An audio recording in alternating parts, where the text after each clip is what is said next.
merci à vous. On va démarrer l'émission de ce matin, Madame, Messieurs. Je vous demande de vous installer encore plus confortablement que par le passé, parce qu'on va lancer l'histoire du jour qui est contée par vous, Dominique Audrey Oyengelek. Bonjour et bienvenue. Bonjour Eric Fopoussi, bonjour aux téléspectateurs. Aujourd'hui, je raconte l'histoire de Jeanne. Jeanne vient d'arriver dans ce quartier il y a quelques mois et elle est dans une concession où elle partage la cour avec plusieurs personnes. La voisine dont elle est séparée par un mur a une petite fille de 3 ans. Le problème de Jeanne, c'est qu'elle entend des bruits bizarres dans cette maison. Sa voisine se couche à 23 h par exemple. À 6 h, elle est déjà debout. Et à 6 h, elle réveille la petite. Elle bat la petite. Lorsque l'enfant fait une bêtise, elle gronde. Elle insulte l'enfant, elle traite l'enfant de tous les noms. Et il arrive à certains moments qu'elle entend qu'on lance des trucs sur le mur. Bon, elle ne sait pas si c'est sur l'enfant qu'on lance, l'enfant esquive et tout. Il arrive également que certains matins, tellement l'enfant a été battu, on observe des boursouflures, des bleus. Parfois, l'enfant a des membres cassés. Elle a même vu des brûlures sur l'enfant. Elle mentionne qu'elle n'a jamais vu d'homme dans cette maison. Elle ne voit que la voisine qui entre et qui sort. Elle va au marché, elle enferme l'enfant. Elle sort certaines nuits. Elle va en boîte, on suppose. Elle s'amuse toute la nuit. On ne sait pas trop ce qu'elle fait. Et elle ne revient que le matin. Donc, j'en ai inquiète. Elle ne sait pas comment on se comporte face à une telle situation. Est-ce qu'elle devrait intervenir auprès des autorités ou bien rencontrer? Qui est-ce qu'elle doit voir par rapport à cette petite-là? Parce qu'elle estime que la petite est en danger. Si jamais il y a un incendie dans la concession en pleine nuit et qu'on ne sait pas s'il y a l'enfant, l'enfant sera cramé. Donc, comment est-ce qu'on se comporte quand on a une voisine qui bat ou qui maltraite son enfant ou bien un autre enfant? Alors, la thématique de ce matin augure en moi quelque chose d'assez particulier parce que ça rentre dans l'air du temps. L'actualité aidant avec la petite Maïva qui, comme vous le savez, a été maltraitée par sa grand-mère et qui a perdu l'usage de l'un de ses bras, brûlé par cette grand-mère-là. L'opération a bien voulu qu'on l'ampute de son bras, même si aujourd'hui il y a quand même on va dire un bon élan de solidarité qui est mené pour que cette petite fille orpheline puisse retrouver le sourire. Dieu seul sait si elle pourra retrouver papa dans l'avenir, que ce soit l'avenir proche ou lointain, mais quand même est-il que ça nous replonge dans cette histoire triste de ces enfants maltraités. Et on est clairement là en face d'une tentative d'infanticide. Il faut dire les choses telles qu'elles sont. Tout à fait. Et le registre dans lequel ça se produit est quand même un registre qui permet qu'on puisse heureusement encore arrêter ou bien stopper cet élan d'infanticide et éviter le pire. Puisque quand vous dites que cet enfant a les traces et tout ce qu'on peut imaginer comme torture donc vécue par cet enfant, c'est grave. Il faut le dire, c'est grave. Et cette femme qui nous écrit et qui demande ce qu'elle doit faire. Non, d'abord, elle doit assister. Parce qu'il y a un terme en droit qui est reconnu, non-assistance à personne en danger. Donc, elle doit porter assistance à cet enfant-là. Il y a la police, je veux dire, quand même, il ne faut pas non plus... Nous sommes dans un pays qui a quand même des institutions. Il y a l'institution de maintien de l'ordre qui est représentée par la police ou la gendarmerie qu'elle peut contacter. Elle peut également, pourquoi pas, voir avec les affaires sociales. Là-bas, il y a des experts qui peuvent trouver des solutions. Enfin, bref, je m'avance alors que je dois passer la parole. Je m'en excuse. Alors, Bobo Bengra, je commence par vous. Qu'est-ce que vous dites? Qu'est-ce que vous préconisez? D'abord, comme vous êtes dans une société purement occidentalisée, je conseille à cette fille de ne pas parler à sa voisine, de faire comme si elle ne voyait rien, mais d'aller au commissariat de police le plus proche et très vite, le faire très vite, parce que je pense que là-bas il y a un service social, il y a également en fait j'imagine qu'il existe encore ce qu'on appelait à notre époque la police préventive, c'est-à-dire que pour simple dénonciation, à la suite, on dépêche un élément de l'ordre pour venir regarder de quoi il est question. Sans demander le carburant. Voilà, sans demander le carburant. À notre époque, on ne demandait pas le carburant. On ne demandait pas le carburant. On vient, Oui. on s'acquiert, puisque avec son statut d'officier de police judiciaire, il constate un certain nombre de choses. Il peut, à la limite, avec son hiérarchie, faire un procès verbal tout de suite et le procureur peut délivrer un mandat de ce qu'il veut appeler perquisition ou tout ce que vous voulez. C'est comme ça que ça se passe. Mais à notre époque, non, on s'évertuait, on se permettait d'interpeller la voisine en lui disant « Mais madame, j'entends des cris, de quoi il s'agit ?» Parce que chez nous, l'enfant, c'est l'enfant de la communauté. Vous l'avez peut-être accouché, mais ce n'est pas votre enfant vous seul. Donc, je ne peux pas permettre de maltraiter votre enfant devant moi. Je pouvais même l'arracher et l'en mettre chez moi. Je vous dis, mais faites ce que vous voulez. Donc, appelez les voisins pour qu'on voit et qu'on s'organise. Vous parlez de maltraitance. Encore faut-il que les gens qui sont autour aient conscience qu'il s'agit clairement de maltraitance. Parfois, il y a des gens qui disent que c'est mon enfant, j'en dispose comme je veux. Oui, mais parce que le voisinage aussi est déconnecté de ce qu'on appelle la société africaine. Parce qu'on dit, ah oui, c'est mon enfant. Nous autres, nous avons été encadrés. Mais est-ce que ça ne part pas par nos aînés du quartier? Est-ce que ça ne part pas du fait que, à votre époque, permettez-moi de reprendre un terme qui vous est cher, à votre époque, corriger un enfant était normal? Oui, oui, tout à fait, c'est vrai. À partir de ce postulat-là... Même à l'école, on nous brimait, on parlait des brimades. Donc à partir de ce moment-là, on voit très mal des gens qui estiment que corriger un enfant, c'est normal, se lever en gardien. Voilà, donc aujourd'hui, pour... Vous avez compris ce qu'a dit Moro Bengal? Oui, oui. Mais vous ne le comprenez pas. Non, parce que cette époque-là n'existe plus. Voilà, notre époque... Je veux dire que, bon, je repose ma question, hein. Est-ce qu'on peut considérer qu'un parent maltraite son enfant? Oui. Oui, pour le cas où vous avez parlé de Maïva, oui. Mais maintenant, taper sur son enfant ne veut pas dire maltraiter son enfant. Voilà, mais il y a des... vous entendre. Voilà, non, taper, parce que moi, le mien, je tape. Bon, c'est comment on tape? Je tape, on n'injurie pas. Encore que peut-être ce qu'on voudrait apprendre aux gens aujourd'hui, et je le dis tous les jours, surtout aux filles, aux femmes, c'est la femme qui est la première personne à bénir les enfants. Mais quand vous commencez à lui dire, regarde-moi sa tête, regarde-moi le camp là, toi-même tu vas voir ici, il faut que je souffre comme ça pour toi. Donc, quand j'entends ça, je suis ébahi. Comme je n'ai pas voulu reprendre les propos, je voulais aller vite. Parce que quand... tous les parents font ça. Hein. Non. La femme doit savoir que la première bénédiction de l'enfant vient par elle. C'est-à-dire, quelle que soit la faute qu'elle a commise, d'abord pour permettre à votre enfant, surtout la fille, qui est têtue selon la maman, vous lui dites, vous aussi vous allez accoucher. Vous allez voir comment on élève les enfants. Voilà quel genre de, j'allais dire, si je peux me permettre le mot, de malédiction, de bonne malédiction, si je peux me permettre l'expression. C'est ça. Et pour le jeune garçon, dit mon fils, quand même j'épouse, hein, vraiment tu auras des réactions, j'aimerais que tes enfants soient comme toi. Là tu comprendras, voilà comment on nous dit. Et je voudrais que tu pérennises la descendance, que tu aies vraiment des enfants. Mais nous avons des femmes, malheureusement, voilà, qui disent que regarde tes yeux voilà, et surtout, comme elle lève son enfant, c'est peut-être que le père, le géniteur de l'enfant n'est pas là.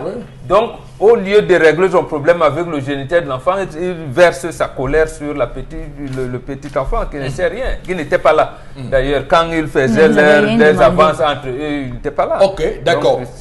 La police pourrait mieux faire. Et là, il faut le faire vite. Ok. Alors, Chalamel, vraiment, il me semble que hier, quelqu'un a fait un commentaire sur les réseaux sociaux et j'ai été un tout petit peu marqué par ce commentaire-là.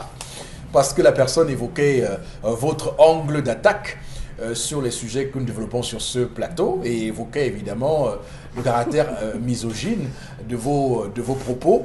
Et moi j'ai dit sincèrement, les gens semblent mal vous comprendre et veulent vous comprendre au premier degré. Et pourtant dans ce que vous dites, il y a des enseignements qui pourraient profiter à beaucoup de femmes. Alors moi j'ai envie de rester dans votre registre avec l'histoire de ce matin et dire, c'est ce qui arrive non quand... parce qu'on a là une femme qui est seule, d'abord. On a une femme qui veut encore aller en boîte de nuit et laisser l'enfant à la maison.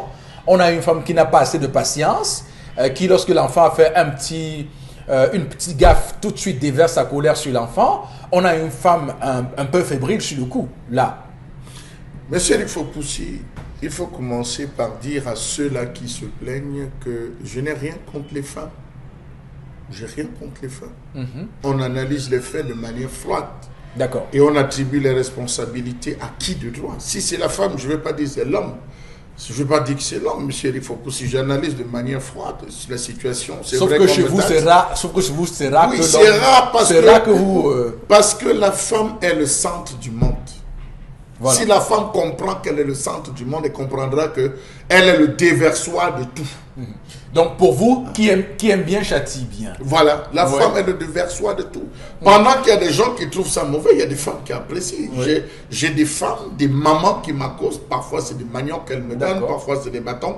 Elles sont très contentes de ce qui est en train d'être dit parce que ça permet en fait, à la jeune fille en fait, beaucoup de personnes pensent que vous avez subi une déception avec une femme et que depuis ce jour-là, vous avez décidé...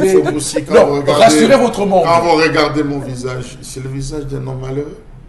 Je suis heureux. Bon, on parle du passé. Je suis très heureux, monsieur Rifopoussi. Ça, il faudrait qu'il le sache. Bon, c'est vrai, donc c'était juste en passant pour d'accord, une parenthèse, oui. Et dit monsieur Rifopoussi que là encore, c'est la faute des deux femmes. Des deux femmes. Des deux femmes.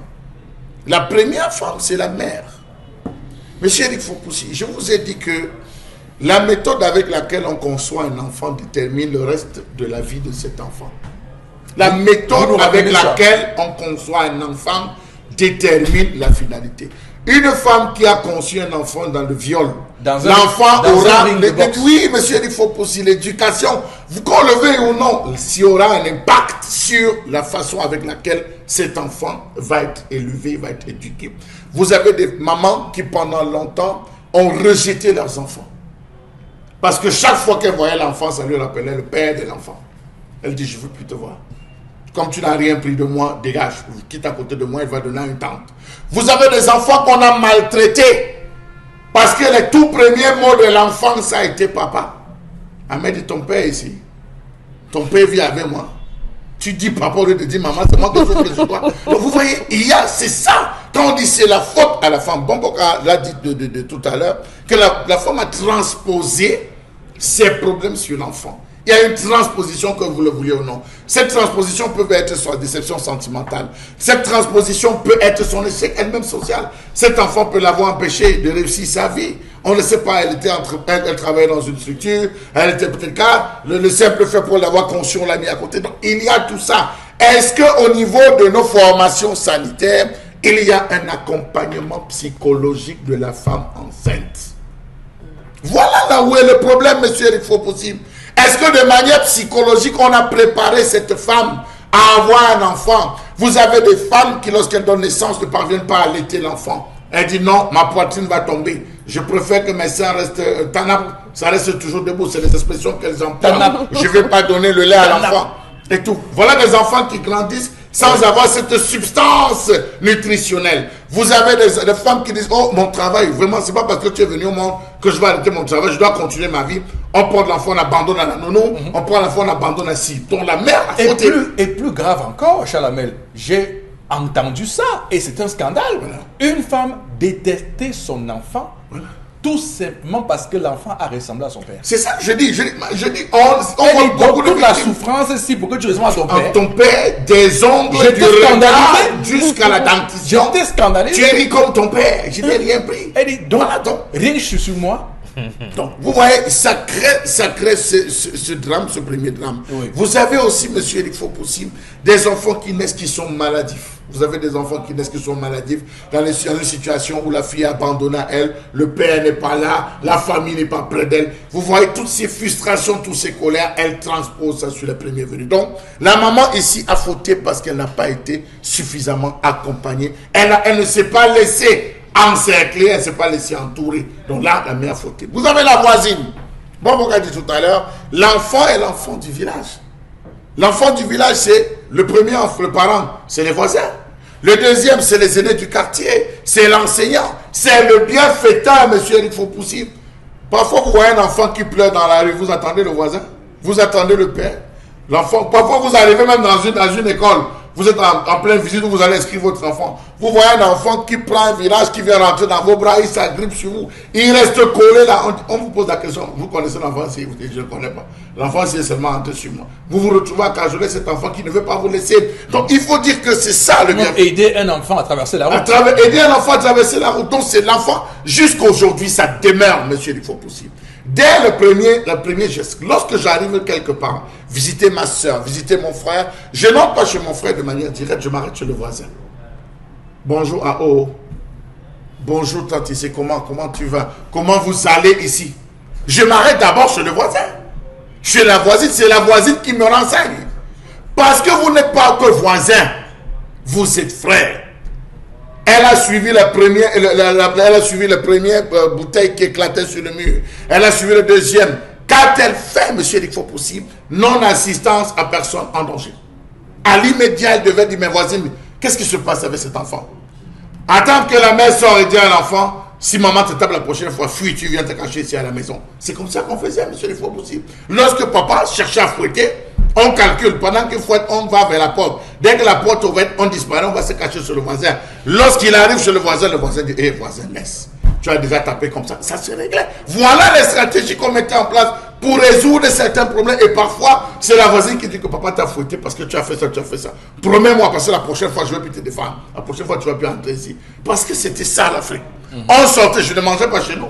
Je mangeais chez les voisins et tous ceux qui me connaissent. J'entrais dans toutes les maisons, monsieur. Quand je n'ai pas besoin qu'on m'envoie à la cuisine, je vais me servir, monsieur. Vous étiez ce qu'on appelle chef du quartier. Mais pas chef de quartier, monsieur il faut possible. Entre guillemets, j'étais intégré. Vous étiez partout. J'étais intégré, monsieur il faut possible. C'était un souci d'intégration. Vous allez à Neubel, monsieur il faut possible, du côté du studio photo Golden, là où j'ai fait mes premiers pas. Vous allez vous rendre compte, monsieur il faut possible, que là-bas ça glissait avant qu'on ne détruise, qu'on ne divise, qu'on coupe le terrain de tout le monde. On entrait dans les maisons, on jonglait. Pareil ici à nous des dos. C'est pareil, monsieur il faut possible. On entre, on jonglait dans toutes les maisons. On connaît qui est qui. Quand un enfant grandit, c'est tout le quartier qui est derrière cet enfant. Donc à ce niveau, la voisine a fauté. Et je pense ici, monsieur il faut possible, qu'au lieu d'aller, comme Bombog l'a dit, dans un poste de police, qu'elle réunisse la cité. Ça commence au niveau de la cité. Parce que même si la police préventive arrive, on va écouter la mère et on va écouter toujours les voisins. Première question, vous vivez comment dans cette cité? Non, c'est chacun pour soi. Vraiment, ce que l'autre fait ne me concerne pas, je m'en fous. Non, c'est plus normal. Or, on doit vivre en famille. Si vous vous rendez compte, et moi j'ai eu l'occasion de le voir, où dans une cité, monsieur Rifopoussi, il y a des gens qui avaient des comportements isolés, des personnes qui étaient toujours en train de se retirer les autres. Le baillard est venu lui servir une sommation en disant, monsieur, vous ne connaissez pas le vivre ensemble, libérez chez moi. Ici, c'est une famille. Et la personne a libéré. C'est le premier principe de la vie. Donc, je pense qu'il faudrait qu'on revienne à ces fondamentaux. D'accord. Je pense que ce que vous avez dit est évocateur. Je préfère également faire un petit... Moi et Aïssa, j'ai vécu moi aussi cette situation où mon père, voulant me fouetter, j'ai profité de l'occasion qu'il y ait un oncle qui était présent à la maison. J'ai couru, j'allais m'agripper chez l'oncle. L'oncle a dit vraiment, tu as attaqué ça. Et donc j'ai profité, ce que vous dites est très malin. J'ai profité de cette situation-là, donc pour juste conforter ce que vous avez dit. Voilà. Alors, Karine, vous dites quoi? Cette femme est victime de quoi? Ou elle est coupable de quoi? Elle est victime du rejet de la société. C'est-à-dire? De l'isolationnisme dans lequel la société l'a introduite. Pourquoi? Parce qu'elle est dans une cité et vous voyez bien qu'elle laisse l'enfant à la maison, elle ferme la porte avant de sortir. Quand elle veut faire quelque chose, elle ferme l'enfant. Quand elle veut même battre sur son enfant, elle ferme la porte. Ça veut dire que quelque part, elle ne se sent pas en sécurité dans cette société-là. Ça veut dire que quelque part, quand elle regarde l'autre, l'autre l'aliène, l'autre la frustre, l'autre l'influence. Du coup, elle a peur d'aller vers les gens. Ça, ce sont des caractéristiques des personnes qui ont souffert, qui sont passées par une grosse difficulté dans leur vie, soit dans leur grossesse. Son problème est clinique, vraiment. Son cas est clinique. Il faut qu'elle soit soignée. Parce que là, elle est en train de commettre, des erreurs qu'elle ne pourra pas elle-même réparer et que son enfant ne pourra pas supporter plus tard. Vous avez affaire à une société où jusqu'aujourd'hui, je ne sais pas comment ça arrive, lorsqu'une femme fait un enfant, dans la famille, on l'abandonne, va chercher le père, va faire ceci, va faire cela, elle part. Et pour quelqu'un comme elle, qui peut-être se débrouille, je ne sais pas, elle arrive dans une maison où il faut louer. Il y a d'abord le stress, peut-être qu'elle n'avait même jamais loué avant. Il faut qu'elle paye le loyer, il faut qu'elle paye l'eau, il faut qu'elle fasse ci, il faut qu'elle fasse ça. Et à côté d'elle, elle a des voisins qui, au lieu de l'aider à encadrer son enfant, passent le temps à murmurer. Vous savez, dans notre société, nous habitons dans... Moi, j'ai vécu toujours dans une condition où il y avait les enfants. Donc, je n'ai jamais vécu dans une maison à deux où papa, maman, enfant, jamais. Il y avait toujours plus d'enfants chez nous que les nôtres, donc que ceux de mes parents. Pourquoi? Parce qu'il y a des personnes qui ont le don de l'encadrement. Et dans cette concession-là seulement, il n'y a personne. C'est impossible. C'est inacceptable qu'on est au 21e siècle et quelqu'un sorte de sa maison, ferme l'enfant dans la maison et parte. Et pourtant, elle est dans une condition où les gens vivent. Avant que la nouvelle locataire n'arrive, la nouvelle voisine arrive, moi je ne vois même pas sa faute parce qu'elle se pose des questions et elle vient soumettre. Ça veut dire qu'elle a une conscience. Elle réfléchit. Elle sait que ce qu'on est en train de faire est mal. Mais juste qu'elle ne voit aucun voisin s'indigner. Elle ne voit personne s'indigner. Qu'est-ce qui s'est passé? Elle ne comprend pas la situation. Et là, c'est là où le problème se pose. Qu'est-ce qui s'est passé dans cette concession entre cette mère d'enfant et ses voisins? Mais vous trouvez beaucoup de circonstances atténuantes. Monsieur Fopoussi, vous jouez l'avocat du diable. Non, c'est pas l'avocat du diable. Je pense que sur ce plateau, on a quand même déjà soulevé beaucoup de problèmes. Monsieur Mbatchoun a dit qu'elle a dû vivre des frustrations qui poussent cette femme aujourd'hui à vouloir transmettre cela à son enfant. Mais ils expliquent quoi? Non, je ne peux pas parler. Non. Vous savez combien de personnes subissent des souffrances? J'ai parlé de transposition. Monsieur Fopoussi, je n'ai pas fini mon argumentaire. Oui, allez-y. Je n'ai pas fini mon argumentaire. Allez-y, Karine. Allez-y, on vous écoute. Ce que je dis, c'est que des fois, vous êtes dans une société où vous avez l'impression que tout le monde est votre ennemi.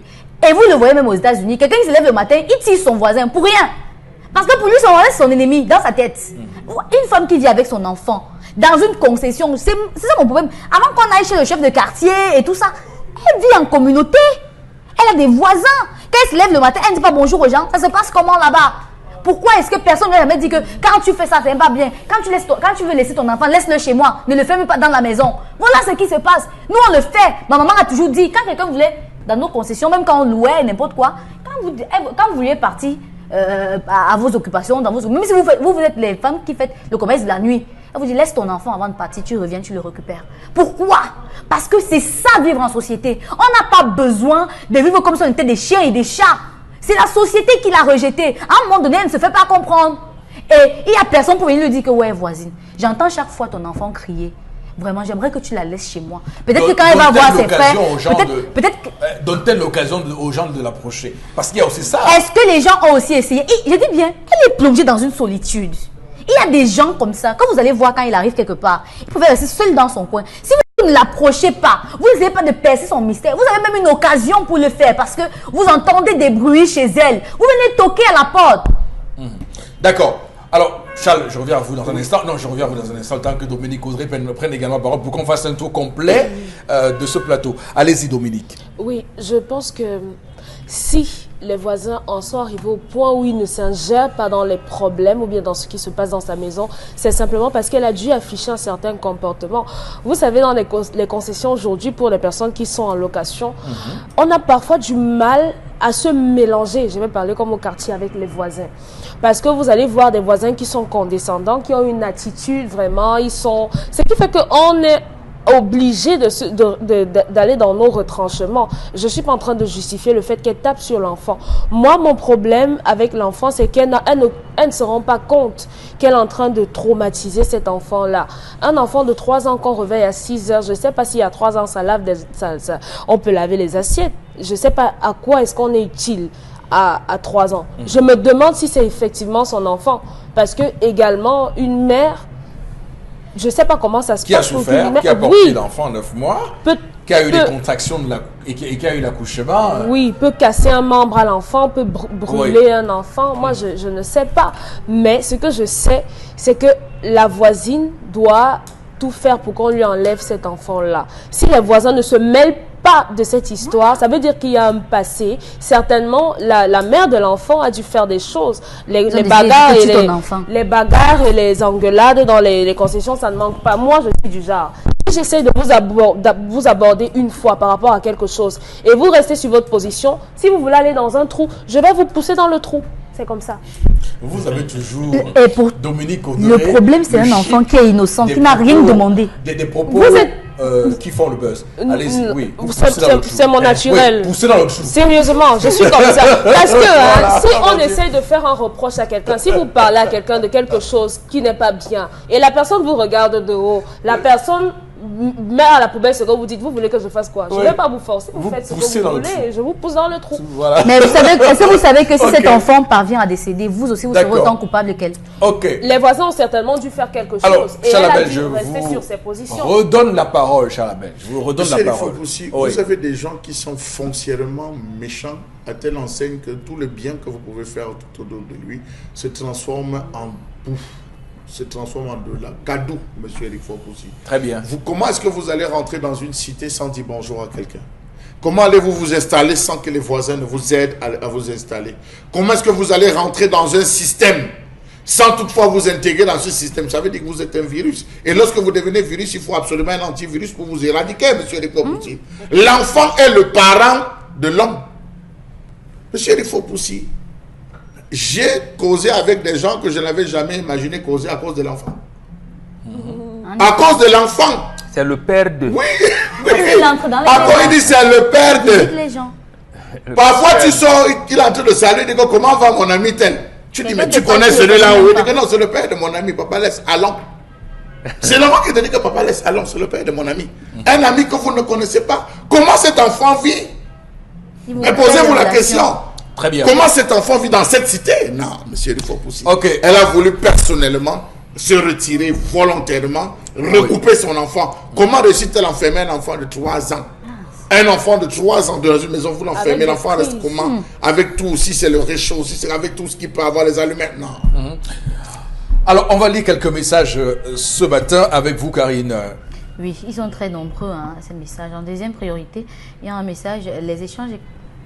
En deuxième priorité, les échanges économiques, ça c'est par rapport à l'introduction de M. Fopoussit ce matin. Cette femme ferme sa maison, c'est qu'elle est hypocrite. Non, hypocrite. Alors, pour la thématique, chercher à savoir si le père de la maison est ou depuis, ok? Ça c'est par rapport. Mais on a dit qu'il n'y a On pas n'a d'homme jamais vu dans d'homme, cette voilà. dans cette maison. L'enfant né malade, c'est pas parce que l'enfant naît malade qu'on doit le maltraiter.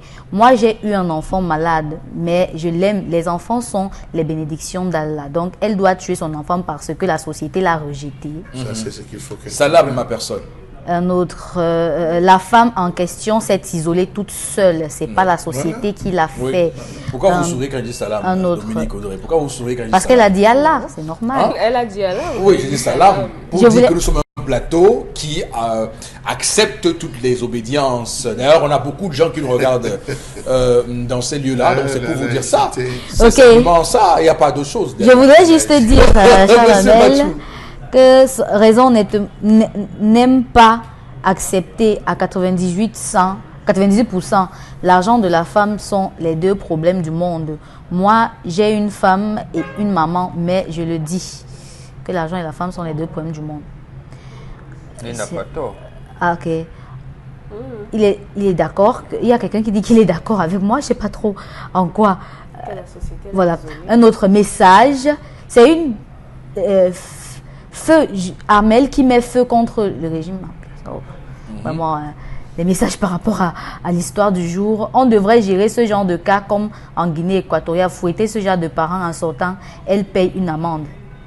D'accord. Un autre message, je reconnais que je suis hors sujet, mais SOS pour la route de l'hôpital général. Un autre message, je pense qu'elle doit dénoncer sa voisine Alfred depuis Yaoundé. D'accord. On va s'arrêter là pour ce matin puisque visiblement vous avez des difficultés, Karine, à nous relayer ces messages-là. Alors on va tout de suite prendre, madame, monsieur, la colère de Chalamel.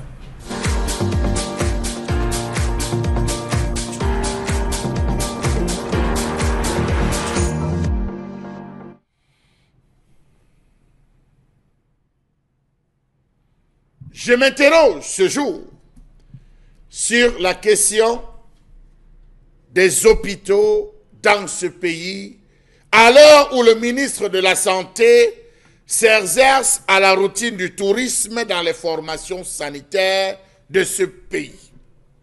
Nos hôpitaux sont en fait de grands malades chroniques qui suffoquent. Ils sont tellement mal soignés, à suivre les dires de son Excellence Manaouda Malachi, qui s'est étonné pas une fois, pas deux fois, de ceci qu'il a parcouru des documents où il a pu constater qu'il y avait eu des dons en matériel qui avait été fait dans certains hôpitaux, des lits, des matelas, des instruments médicaux, de matériel médical, mais grande était sa surprise de ne pas voir. Il a cru avoir mal lu et il a promis rentrer sur Yaoundé pour parcourir l'ensemble des documents à lui porter. Mais hélas, la réalité est claire. À quoi aura servi les multiples descentes du ministre de la Santé dans les différentes formations sanitaires si des sanctions n'ont pas suivi à l'immédiat?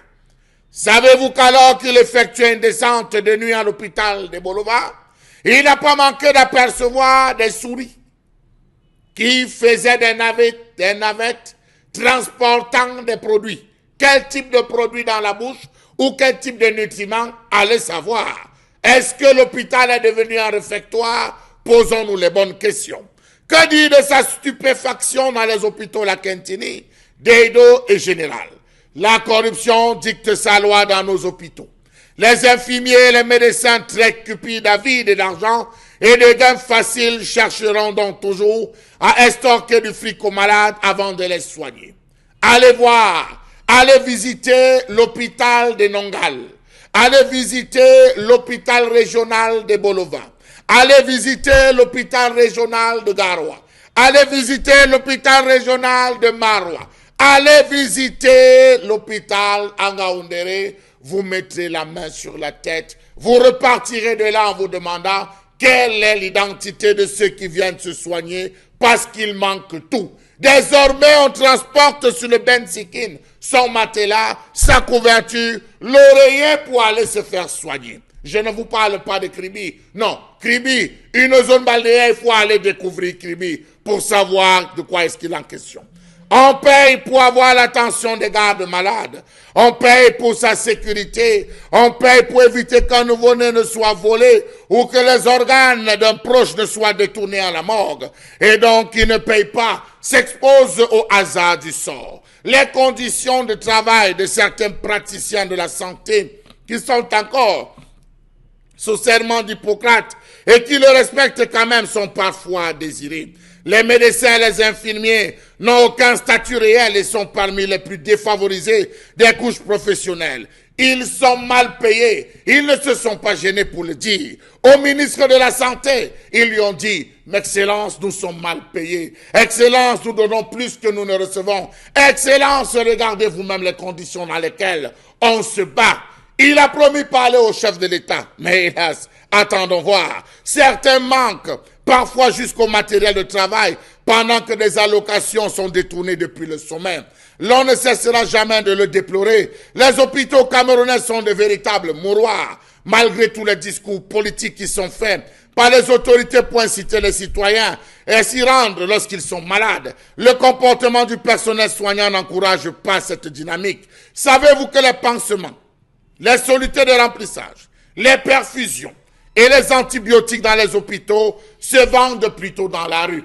Les pharmacies sont pratiquement vides. Je me suis permis de poser la question à 2 ou 3 directeurs. Quelle est l'identité des personnes qui viennent se soigner chez vous? Ils ont dit tout le monde, sauf les élites. Tout le monde, sauf les opérateurs économiques. Tout le monde, sauf les hommes d'affaires. Tout le monde, sauf les bobos. Voilà ce qu'on m'a répondu. C'est les infirmiers qui se soignent. C'est les enseignants qui se soignent. C'est les bensikinaires qui ont pavillon qui se soignent. C'est, on va le dire, les pauvres. Tandis que les riches, ils profitent des évacuations. Comment comprendre qu'au-delà des carnets et des cautions qu'on fait payer aux malades, aucune disposition ne soit prise pour accueillir ces derniers? Lorsque vous arrivez au petit matin, malade, vous arrivez grelottant, première chose, à les payer. à aller payer le code. Comment est-ce qu'un malade qui ne parvient pas à marcher, un malade qui ne parvient pas à se déplacer, va-t-il faire pour aller payer le code? Sans le code, pas d'accès. Sans le code, vous n'êtes pas mis en salle des urgences. Comment comprendre qu'un simple mal de tête puisse amener quelqu'un à la morgue quelques heures à peine après avoir été conduit dans l'un des hôpitaux qu'on cite comme référence? Comment comprendre qu'on puisse être à la recherche d'un médecin à 4 heures du matin parce que personne n'est en mesure de prendre un malade en charge, de lui prescrire un calmant en attendant que le médecin soit disponible? Comment comprendre qu'on en vienne à donner des médicaments qui en fait ne peuvent apporter aucun soulagement à un malade, tout simplement parce qu'on a instauré une sorte de troc pour écouler le plus de médicaments possible? Comment comprendre cette façon et cette manie qu'ont les médecins de surcharger, d'atomiser, permettez-moi l'expression, de médicaments certains malades qui vont provoquer d'autres maladies dans le subglastique de ces différents malades? Comment comprendre que le scanner soit inexistant dans certains hôpitaux et que les familles n'en soient informées qu'à la dernière minute, avec en sus un certain marchandage au cours duquel on propose aux parents de conduire les malades dans une clinique sans que l'ambulance ne soit mise à leur disposition s'ils ne déboursent pas une certaine somme d'argent? Oui, monsieur le ministre, c'est bien de faire le tour, mais faites le tour pour agir et non faire le tour pour observer, constater, parce que la santé des Camerounais est un droit et non une faveur, comme vous voulez nous le faire croire. Alors, c'est intéressant de signaler, d'ailleurs ces propos vont faire polémique. Au Cameroun, il y a encore des hôpitaux où on couche 2 malades sur un lit et le gars de malade se couche au sol. Il y a également des hôpitaux au Cameroun où les malades sont couchés au sol. Quand on a dit ça, on a montré un tableau qui confirme et corrobore ce que vous avez décrié ce matin, Chalamel, alors que chaque année, on nous vante tous les slogans. D'ailleurs, je suis un peu surpris quand on regarde les chiffres. Le budget de la santé est élevé à 207,9 milliards de francs CFA en 2019. On nous a dit en début d'exercice budgétaire, en début d'année, que ce montant avait évolué, passant de 177 environ milliards à ce chiffre 207,9 milliards de francs CFA. Et ça semblait vouloir dire que ces problèmes-là seraient pris à bras le corps et seraient résolus. Malheureusement, on se rend compte que nous sommes encore au statu quo, si donc on a régressé dans l'intervalle de temps. Et beaucoup ont observé, on va le dire comme ça, ce que le professeur Claude Abbé, c'est pas moi qui le dis, appelle une forme de gesticulation institutionnelle. Je dis bien, c'est pas moi qui le dis, c'est le professeur Claude Abbé qui le dit, parle de gesticulation institutionnelle. On a observé cela et on s'est dit, est-ce que c'était ça la bonne approche pour régler cette question une fois pour toutes et au final s'occuper de la santé des Camerounais comme ils le méritent? On est bien tenté de voir que la réponse est négative, bien évidemment. Alors, bon, Megan, comment en est-on arrivé là? On est arrivé là parce que l'État du Cameroun n'a plus voulu suivre les prescriptions que lui-même il s'est données.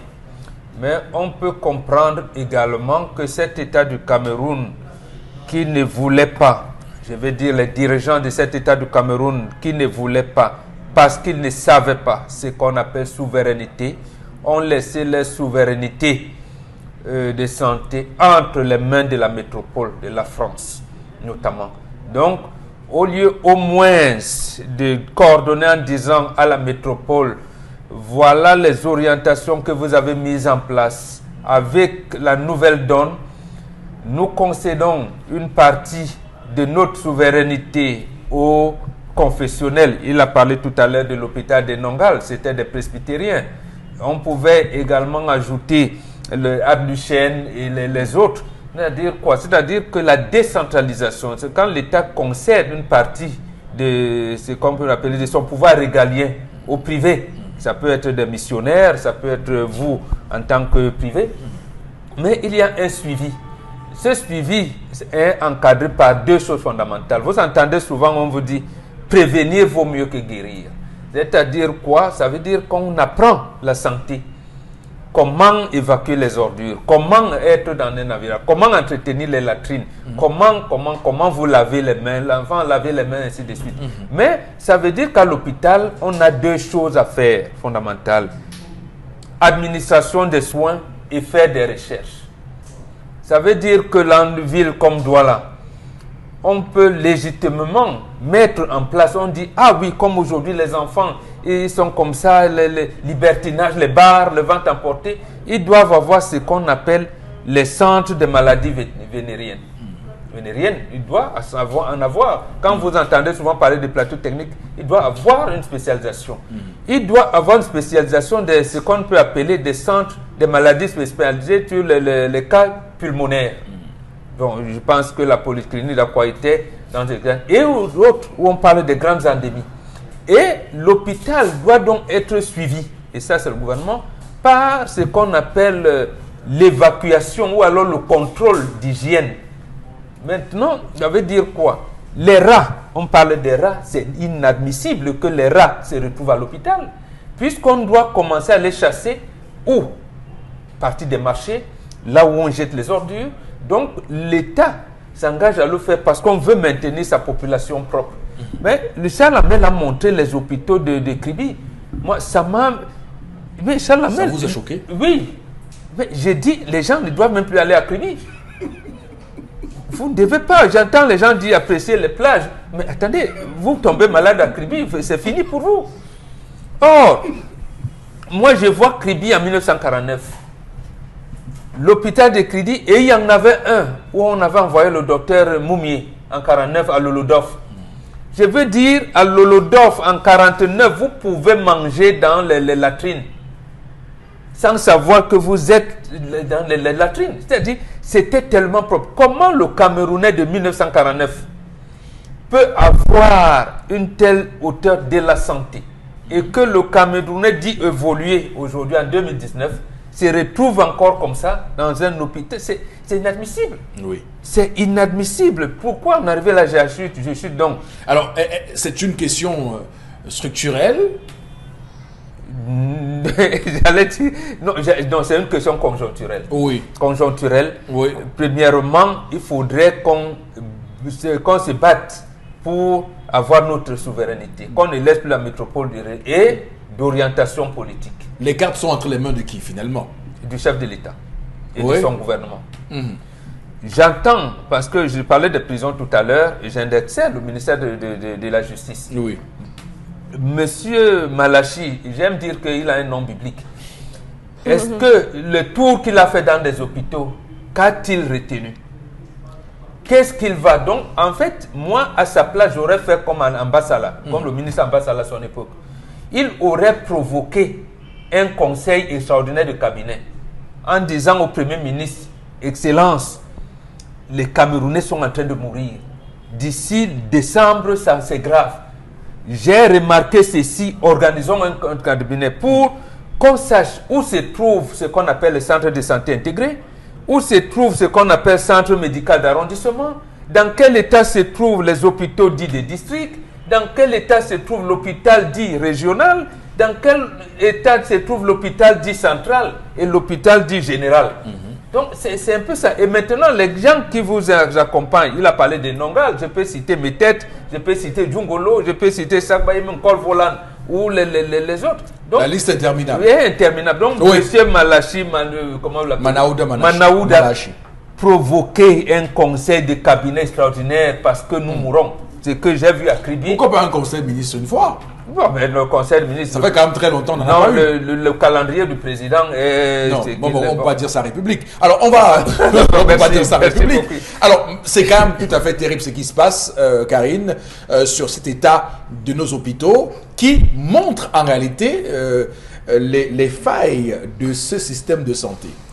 L'État camerounais a failli dans tellement de domaines que la santé n'est qu'un maillon qui rend encore plus fragile l'espérance de vie au Cameroun. On nous parle déjà de 35 ans pour certains et ça rend encore critique le fait de vouloir même se soigner au Cameroun. Vous avez l'impression que si vous partez à l'hôpital pour vous faire injecter, vous allez attraper une maladie. Donc seulement, peut-être l'injection sera infestée.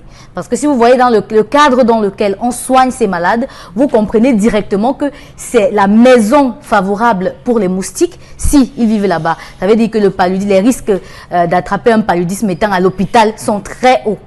Et même dans ce domaine-là, l'État a quand même beaucoup échoué dans tout domaine. Et lorsqu'on parle de santé aujourd'hui, on a l'absence d'un plateau technique. À chaque fois, on le dit et on le redit. Et le gouvernement nous rassure qu'il y a du matériel qui a été acheté ou encore importé pour rehausser ou revaloriser le plateau technique des hôpitaux camerounais et encore ce qu'on appelle l'hôpital de référence au Cameroun. Ça reste quand même une incongruité parce que même la non-valorisation des métiers de la santé reste un problème. Les infirmiers et les sages-femmes, chaque fois, ils crient. Vous avez déjà vu dans des dispensaires ruraux, en zone rurale, comment est-ce que ces personnes-là font pour permettre à une femme d'accoucher d'un enfant? C'est difficile, c'est grave, parce que parfois même dans ces dispensaires, il y a 2 ou 3 lits, et pour tout type de maladie. Et pourtant, c'est pas comme ça se passe. Et dans d'autres hôpitaux, vous voyez que c'est tellement délabré. Et on parle d'au moins 15% qu'on doit allouer à la santé. Et au Cameroun, je pense pas qu'on est même déjà à 5. Voilà. Donc, c'est clair et je suis très intéressé par ce qu'a dit Chalamel par rapport au fameux code de l'hôpital La Quintini. On va y revenir. C'est la mafia. D'abord vous, Dominique Audrey. Moi, je suis une Camerounaise, je vis au Cameroun et je m'adresse aux personnes qui ne vivent pas au Cameroun. Au Cameroun, dans mon pays, dans les hôpitaux, on a des moustiques. Dans mon pays, le Cameroun, nos lits sont en fer et sont rouillés. Je vous laisse imaginer les maladies, le tétanos par exemple. Les hôpitaux de mon pays, on a des souris. Tout le monde sait que les rats et souris là sont parfois vecteurs, avec les rats, sont vecteurs de certaines maladies, dont la rage, si je ne me trompe. Dans les hôpitaux de mon pays... La rage? Oui. C'est vrai? Oui. Vous savez que c'est les chiens. Non, méfiez-vous. Je savais pas. Méfiez-vous. Ok. Dans les hôpitaux de mon pays, le Cameroun, les toilettes sont bouchées. Les hôpitaux de mon pays, le Cameroun, sont des sites de maladies infectieuses parce que si je vais aux toilettes et que j'ai une maladie, la personne qui me suivra va la choper alors que nous sommes dans un hôpital. La liste est tellement longue, mais on vous invite à venir le voir par vous-même parce qu'à force de le dire, on a l'impression que on est dans une sorte de déstabilisation. Pourtant, il n'en est rien. Les images défilent. À Maroua, par exemple, ça se voit. On voit des gens se coucher à même le sol. On voit les chambres d'hôpitaux en surnumération. Est-ce que c'est ça la déstabilisation? Je ne pense pas. Au Cameroun, on n'a pas de justice sociale. Et comme le président Talon, on regardait l'élément hier, disait que les évacuations, c'est pour une certaine catégorie de la population. Et oui, effectivement, les gardiens de prison se soignent au Cameroun, dans ces hôpitaux-là où on n'a pas de lit, on n'a pas d'électricité, on n'a pas d'eau, on a des moustiques. Par contre, on a des souris. La liste est tellement longue. D'accord, alors on va marquer une courte pause. Madame, Messieurs, restez avec nous sur Equinox Télévision. Nous sommes de retour dans un court instant pour poursuivre cet échange et cette œuvre intellectuelle. Cette émission 10-12, le zénith de ce mardi. Nous sommes le 6 août 2019, Equinox Télévision avec cette émission. Pour cette deuxième partie, permettez-nous d'ouvrir une page consacrée à la lecture des messages. Karine, c'est à vous. À l'hôpital à Quintigny, toutes les pharmacies sont presque vides. Où on vous demande d'acheter le produit à la pharmacie qui se situe en face de l'entrée de l'hôpital. À l'hôpital de Bingombopi, le carnet coûte 5 000 francs CFA, donc plus cher que certains manuels scolaires. Stanis de Douala qui nous écrit ce matin. Voilà, cette affaire de carnet là aussi pose un réel problème. Il faut le dénoncer, il faut le dire ce matin. Alors, Chalamel, un petit commentaire aussi sur cette colère que vous avez diligentée avec beaucoup de brio ce matin. Allez-y. Monsieur Eric Fopoussi, je crois qu'il faudrait qu'on applique un peu le système martial. Qu'un ministre arrive dans un hôpital, qu'il trouve des infirmières assises en train de regarder des télénovelas, qui ne prennent pas la peine de s'occuper des patients. Monsieur Eric Fopoussi, je trouve que c'est grave. C'est très grave pour laisser passer. Qu'un ministre arrive devant une caisse d'une pharmacie ou je sais pas moi la caisse, la réception pour payer et qu'on le chasse comme un malpropre parce qu'on ne l'a pas reconnu et qu'on laisse passer, j'estime encore, M. Eric Fopoussi, que l'extrême tolérance dans laquelle on vit favorise. Mais oui, disons-le aussi simplement que le système sanitaire aujourd'hui infesté de la corruption, du clientélisme, du favoritisme. Le frère, le cousin de la tante, de la soeur, de le gendre, le beau-fils, la belle-sœur. Voilà ce qui occupe aujourd'hui nos différents hôpitaux. Moi, j'ai été malade, M. Eric Fopoussi. Une certaine année, on était du côté de la Cité Verte où on vendait le plat à 250 francs. Le plat à l'hôpital à 250 francs CFA pour tous les malades. On préparait pour tous les malades. Il y avait des femmes, on avait aménagé un endroit. Elles venaient préparer pour permettre à toutes et à tous de pouvoir manger. Ça, c'était la Cité Verte des années. Nous sommes dans les années 80-90, monsieur Eric Fopoussi. Aujourd'hui, vous allez dans les différents hôpitaux. C'est la femme des directeurs de l'hôpital qui gère la restauration.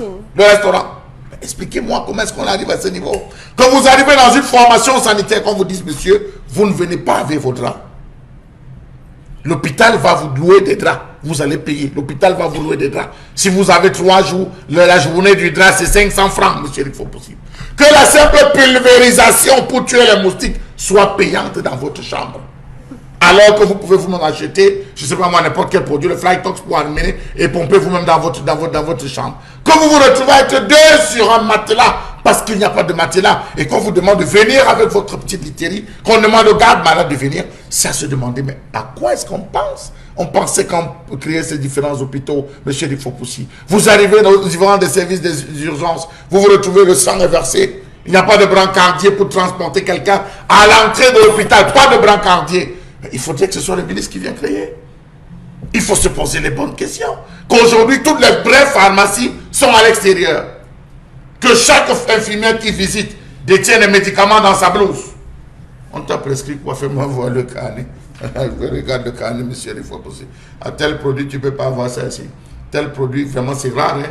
Le produit, c'est rare, tu ne vas pas trouver. Même si tu vas à la pharmacie, qu'on dit là, tu ne vas pas trouver la pharmacie là. Mais ça, je peux te trouver ça parce que j'ai quelqu'un qui est dans un réseau, bien, je peux te trouver ça, mais ça va coûter un peu cher. Tel autre produit, j'ai ça. Si tu veux, je te donne maintenant. Voilà comment on se retrouve à vivre. Voilà comment on se retrouve à vivre dans les formations sanitaires. Mais que le ministre ait la raison et que, monsieur, il faut aussi qu'il sache qu'il faut payer. Le problème est aujourd'hui, il faut payer. Il faut payer. Quand vous allez au Gabon, ici à côté, on connaît combien touche un médecin. Vous allez au Tchad, on connaît combien touche un médecin. Vous allez ici en Centrafrique, on connaît combien touche un médecin. Pourquoi le Cameroun, vous avez un hôpital qui fait près de 450 millions le mois et que vous retrouvez des médecins qui touchent 120 000 francs alors qu'ils se tuent à la tâche? Ça existe, ça? Si vous permettez, je peux ajouter quelque chose à la suite de Charles Hamel. D'accord. Bon, parce que dans la mafia, le téléspectateur a parlé de il n'y a rien dans les pharmacies de la cantine. Et Charles Hamel a parlé tout à l'heure de code.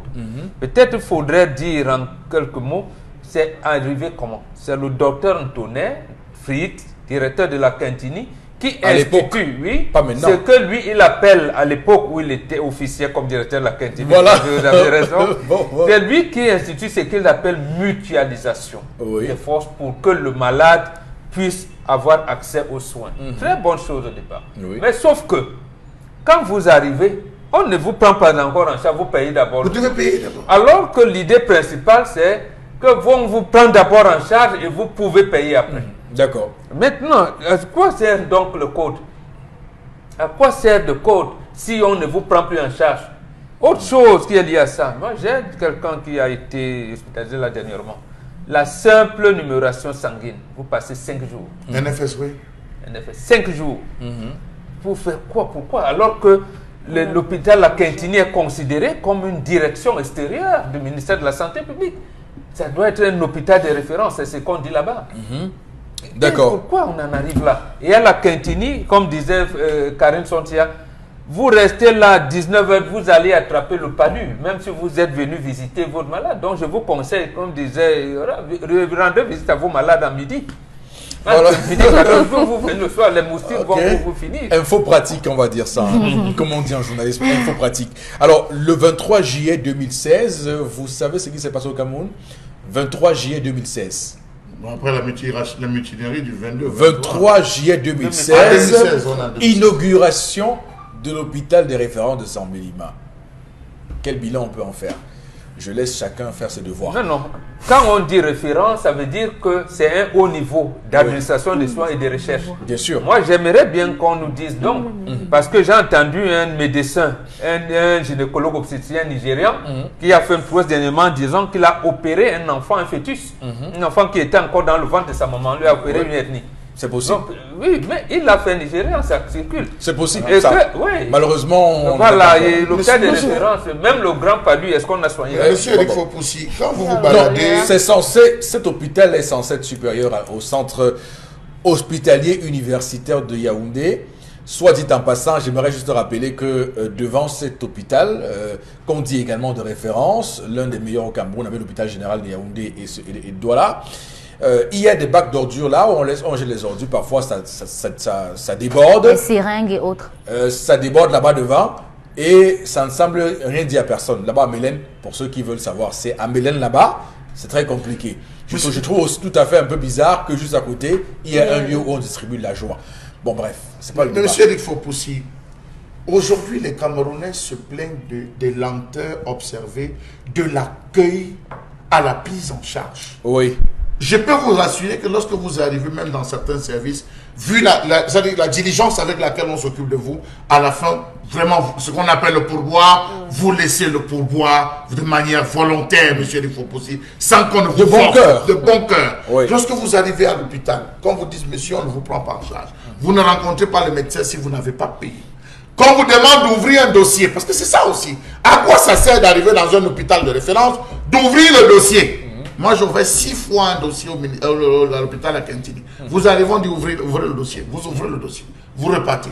Vous revenez pour un autre palu. Vous avez un autre palu. Vous dites, j'ai mon dossier ici, là. Essayez de le sortir. Vous dites, vous étiez en quelle année? J'ai dit, mais je suis tombé, ça fait 6 mois. Vous pouvez vous rappeler le jour, à peu près. J'ai dit, mais fouillez dans le on dit, mais ça, on n'a pas tout ce temps. Vous voyez pas à quel niveau Oh, on à quel va niveau. jouer. Ouais. On se doit jouer avec le j'aimerais aussi faire un coup de gueule, même si je présage que ce coup de gueule là va se transformer en note d'humour. Il faut quand même dire aux infirmières, je les aime beaucoup, je n'ai rien contre elles, mais si parfois j'égratine 2 ou 3 entre elles qui parfois sont à côté de la plaque, je voudrais quand même dire que elles doivent savoir comment s'appellent les patients. C'est quelle histoire d'appeler les patients par le nom de la maladie? Quelle histoire? Oh, celui qui a pas la vieille ici.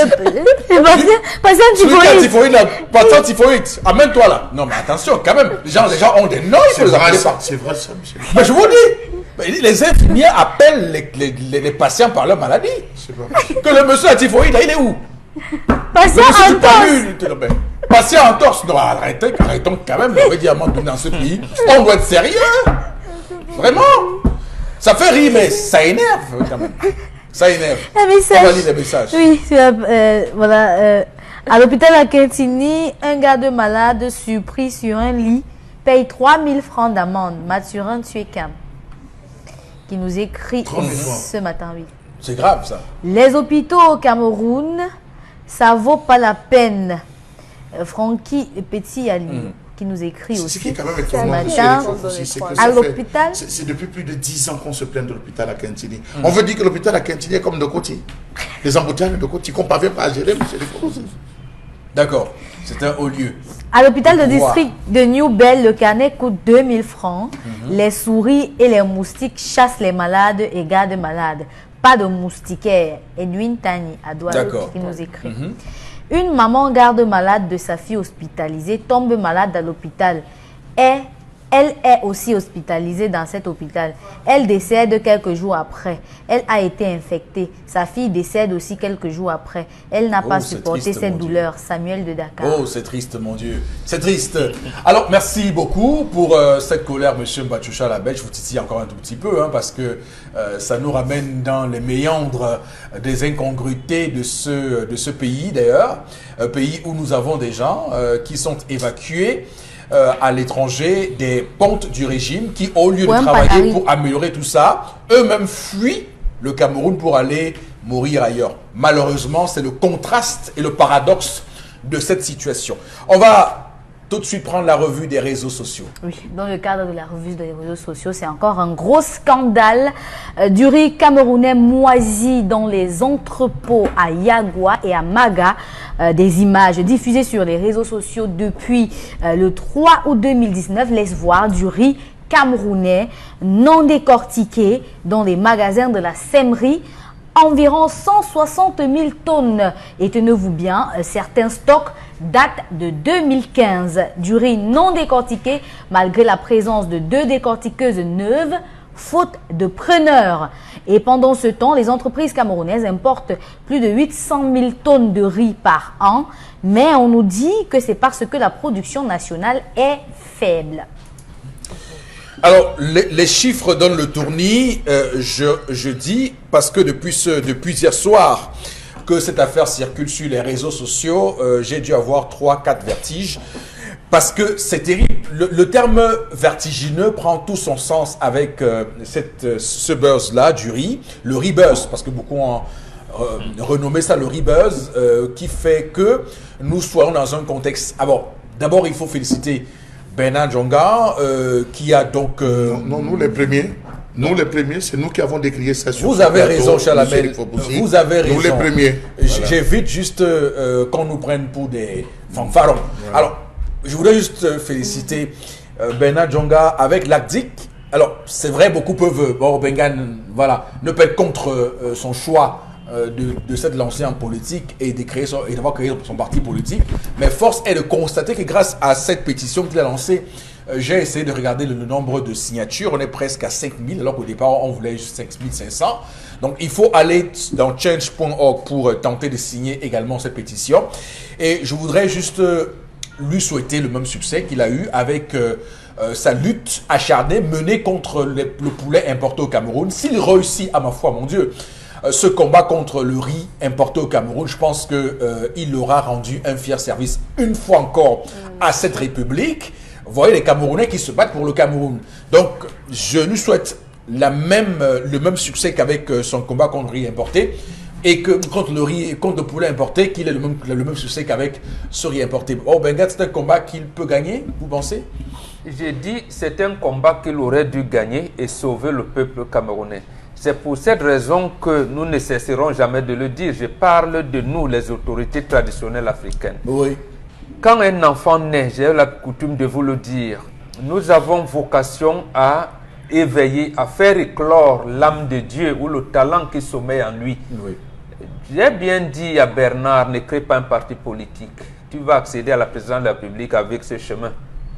Laisse les politiques là-bas, parce que l'Élysée va vous enturluper là-bas, vous n'aurez rien. Je le lui ai dit. Va vous broyer. Va vous broyer. Je lui ai dit. Comment t'es témoin? Oui, oui. Avec Philippe Nanga et Jean-Marc Coco, ils auraient envahi. Bon, peut-être on aurait eu le changement, mais bon, je pense qu'il reviendra. C'est une très bonne chose. Moi, j'ai signé la pétition. Donc, j'appelle tous les Camerounais à le faire. Oui. Première chose. Deuxième chose, au cadre de ce pays, je ne cite pas le nom pour le moment pour rester exprès, ils ont tout fait pour tuer la Sèmerie. Quand je dis tuer la Sèmerie, il y a eu des occasions où le Nigeria à côté voulait acheter ce riz et on voulait même en faire, comment je vais dire ça, pour que la Sèmerie avait un client potentiel. Oui. Pour en faire un label camerounais. Je ne sais pas par quelle alchimie certaines autorités à Yaoundé ont bloqué le stock de riz. On commençait à bloquer. Maintenant, la Sèmerie a besoin d'argent pour payer ses salariés. Ils ne pouvaient pas. On les payait par des sacs de riz. Ce n'est pas possible. Et les mêmes autorités bloquent la production locale pour favoriser les importations. Oui. C'est du riz asiatique. Du riz asiatique. Et nous sommes sous assistance alimentaire du Programme alimentaire mondial, le PAM, depuis au moins 7 mois. Et quelles sont les populations qu'on nourrit avec le PAM? C'est les populations de Grand Nord. Vous vous rendez compte? Alors que 160 tonnes de riz sont en train de sont stockées là-bas. Sont stockées là-bas, ils vont pourrir. Oui. C'est une incongruité terrible. C'est un pays de paradoxes. Des paradoxes, on ne comprend pas. On ne comprend pas. Et après, ils vont vous dire non, on est si, on a voté 1000% pour tel candidat. Non, ce n'est pas possible. Bon, vous n'êtes pas gentil. Hein, non, quand mais même. du tout. Ce qui n'est pas gentil, justement, ce sont les autorités qui ne sont pas gentilles. Et on ne peut pas se taire face à cette volonté d'assassinat collectif des Camerounais. Ça, c'est une politique d'assassinat collectif. Oui. J'allais même dire qu'après la signature de cette pétition, il faudrait qu'on saisisse le tribunal pénal international. Bon, ma question, est-ce que c'est pas un combat perdu d'avance? Non. Non. Justement, vous avez bien fait de le citer tout à l'heure. Les mêmes autorités avaient favorisé les poulets importés. Il s'est trouvé que l'Europe qui nous interdit, je parle de l'Union européenne, et voilà les gens avec qui, si j'arrivais à être président de la République, je pense que j'allais rompre les relations diplomatiques avec l'Union européenne. Oui. Ils nous interdisent de subventionner notre agriculture. Et ils subventionnent chez eux, et ils envoient les poulets avariés ici. Il a fallu justement la témérité de Bernard Djonga pour découvrir ça et pour faire bloc. Voilà. Et à ce moment, il avait même, je pense, il a fait venir José Bové ici. À un moment donné, plus tout le monde entier s'est levé contre. Il y a une clameur sociale et on a arrêté. Donc, je pense, je lui souhaite plein succès dans ce combat-là. Dans ce combat-là. Alors, il faut dire que quand on regarde les chiffres, c'est 150 milliards de francs CFA qu'on dépense par an pour importer le riz asiatique, 800 000 tonnes par an. C'est quand même grave. Et je suis sûr que vous allez entendre les gens dire le chef de l'État aime tellement ce pays qu'il subventionne les importations qui viennent, le sucre, le riz. Vous voyez ça? Alors qu'on est en train d'assassiner le Camerounais. Oui. Lui qui a dit à Ebolova, nous consommons ce que nous ne produisons pas. Voilà. Pourquoi ne pas favoriser Nous avons un marché du riz, au moins c'est connu. Je repose ma question. Bernard Djonga, dans cette pétition, exige qu'on impose un quota de vente aux commerçants et aux importateurs. Est-ce que c'est possible de faire ça? Est-ce que ces importateurs-là peuvent justement, dans leur carnet de commandes, être obligés de consacrer 50% de leurs achats au riz camerounais, au riz local? Il faut qu'on ramène ça à 20% de riz, d'importation de riz. 1988, les États-Unis d'Amérique ont voté une loi, Agricultural American Act. Oui. Ils nous ont amenés à fermer l'ONCPB. Au Cameroun, par exemple. Mais pourquoi eux font du protectionnisme? Vous ne voulez pas qu'on fasse du protectionnisme? Justement, c'est là le combat. Et c'est là où on va atteindre, c'est par ce procédé qu'on va atteindre la souveraineté alimentaire. Vous dites bien que vous êtes un État souverain, non? Alors, mais pourquoi vous ne voulez donc pas dire au monde entier, aux Nations Unies, que maintenant, messieurs des Nations Unies, nous avons les produits pour nourrir nos populations. Il n'y a que 3% de Français qui s'occupent de l'agriculture. Or, les 3% de Français là nourrissent les Français à l'SCT et exportent le reste. Mais nous avons 95% de Camerounais qui s'occupent de l'agriculture. Nous mourrons de faim. C'est une incongruité. C'est une incongruité. Donc, moi, je vais jusqu'à 20% des importations. Importation 20%, 80% consacrés au riz camerounais. Pourquoi pas que l'État subventionne et peut-être crée des mesures incitatives de manière à rendre le riz camerounais moins cher par rapport au riz. Et je vous donne maintenant une révélation, je n'ai pas voulu dire ça. Regardez tous les anciens ministres, depuis Aïdjo jusqu'à aujourd'hui. Vous allez vous rendre compte que tous ces anciens ministres sont dans l'agriculture. Oui. Qui les subventionne? L'État les subventionne par derrière. D'accord. Je le dis en mon dos. Les avantages je vais citer les noms, je peux citer les noms. Je vais dire bien tous les anciens ministres. D'accord. Ok, alors Chalamel, quand même, on voit qu'il y a, du fait de cette affaire, de ce riz, de cette quantité de riz stocké et qui ne trouve pas preneur, on voit bien qu'il y a des riziculteurs à Yagua et à Maga, qui aujourd'hui sont en situation d'extrême pauvreté, 130 000 familles appauvries qui n'ont pas à manger parce que papa rentre le soir sans avoir vendu un seul petit kilo de riz. Monsieur Fopoussi, nous étions sur ce même plateau au mois d'octobre à novembre 2018 qu'on soulevait les J'insiste là-dessus, monsieur Fopoussi. On ne peut pas ravir la vedette là à ce niveau. Nous avons décrié ici sur ce plateau le zénith. La situation des agriculteurs dans la sèmerie, la situation des employés à la SEMRI, Des coopératives. Des coopératives. Nous avons décrié ici ce phénomène ici, octobre, qu'ils aillent sur la page 10-12 les Zénith, la page Equinox, 10-12 les Zénith, ils vont voir. Là-dessus, on a parlé de ça. On a décrit en disant que les employés étaient payés avec des sacs de riz. Absolument. Nous avons décrié ça sur ce plateau. Les employés étaient payés avec des sacs de riz. Les employés accumulaient sensiblement 6 à 1 an de salaire impayé, des retards de salaire impayés. Il y avait le matériel, on avait parlé de ce matériel neuf qui avait de cette dotation, mais qui ne servait à rien. Donc, la majeure partie... deux décortiqueuses qui peut faire combien par 5 qui décortique 5 tonnes à l'heure. Alors, Mon Dieu. on a décrié le fait que le riz produit au Cameroun était vendu au Nigeria. S'écoulait au Nigeria, une autre partie s'écoulait au Tchad, monsieur Rifopoussi, le riz paddy. Il est question aujourd'hui, c'est vrai qu'on peut lui reconnaître d'avoir mis aussi à son niveau, vu sa carrière, vu sa statue, on peut lui reconnaître, lui concéder, monsieur Rifopoussi, mais il faut connaître quelle est l'identité de ceux-là qui détiennent les plus grands importateurs de riz au Cameroun. C'est des Camerounais. C'est des Camerounais. Qui gagneraient tout à ce que... C'est des commerçants. C'est des Monsieur Camerounais. C'est des Camerounais. Mais- Mais pas peur de le dire que c'est des Camerounais qui sont devant. Non, j'en veux dire que c'est des Camerounais, mais des commerçants qui visent le profit. Il revient à l'État d'imposer des quotas à ces gens-là. Monsieur Rifopoussi, Pour il y a que une le différence pays entre s'habitue. ces Ça n'est pas grands leur demander de faire importateurs. ce qu'ils vont Entre faire. ces grands importateurs et l'État, il y a une différence. Bien sûr. Il y a beaucoup qui travaillent à la communauté urbaine, qui sont très impliqués. Il y a beaucoup qui sont très impliqués dans les ministères. Il y a beaucoup qui jouent des rôles dans l'État. Il n'y a pas une dissociation Non, mais qu'on sauf peut que- faire, monsieur sauf Rifopoussi. qu'on peut prendre un texte réglementaire pour imposer à ces gens-là, ces importateurs justement, de mettre un quota dans leur fourniture en riz, que d'aller importer le riz pakistanais, thaïlandais et tout ça là, c'est de pouvoir aller à la SEMRI et dire, bon, ok, voici un cas de commande, il faut nous fournir tel nombre de sacs de riz, ça pourra permettre de payer ces employés-là dont vous décrivez la situation. Est-ce morose et qu'à instant. ce niveau, il n'y a pas une volonté de l'État en offrant une décortiqueuse qui fait 5 000 tonnes à l'heure, qui fait 5 tonnes à l'heure, monsieur Rifopoussi, je crois qu'il y a eu une volonté à ce niveau, à croire qu'elle est toute neuve. Est-ce qu'elle est... Ce n'est pas de la question, Non, Salamé. monsieur La Rifopoussi- question c'est que, écoutez ce que dit Djonga. Il dit que nous avons deux décortiqueuses très modernes Il y a des décortiqueuses les plus petites aussi. qui peut décortiquer 5000 tonnes de riz à l'heure, mais sauf que pour l'instant, ces décortiqueuses sont à l'arrêt parce que lorsqu'on décortique le riz, personne ne vient le chercher.